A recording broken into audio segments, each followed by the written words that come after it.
14 fevral 1994-cü il. Bu yaxınlarda çoxlu paylaşımlar oldu ki, Azərbaycan Milli Ordusu 1994-cü ildə 14 fevralda 1500-dən çox şəhid verib.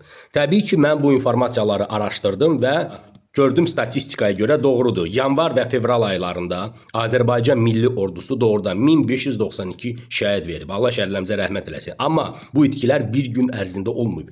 2 ay ərzində olub. Heydər Əliyev hakimiyyətə gələn zaman orduda reformalar keçirdi və başladı torpaqlarımızı qaytarmağa. Mardakert rayonunu, Ağdərə rayonunu qaytardılar və o zaman ermənilərin premyer-ministri Vazgen Sarkisyan istefa verdi. Getdi orada kitablar yazmağa və onların yalnız bir yolu var idi uduzmamaq üçün. Rusiyaya qurban olun sözləri ilə ayaqlarına özlərini atıb xilas eləmək duası və ruslar kömək elədilər. Doğrudan da onların 366 nömrəli motostrelkovi polk müharibəyə qoşulan gündən 2 ay ərzində Azərbaycan 1592 şəhid verdi. Allah şəhidlərimizə rəhmət eləsin. Amma bu olub 2 ay ərzində.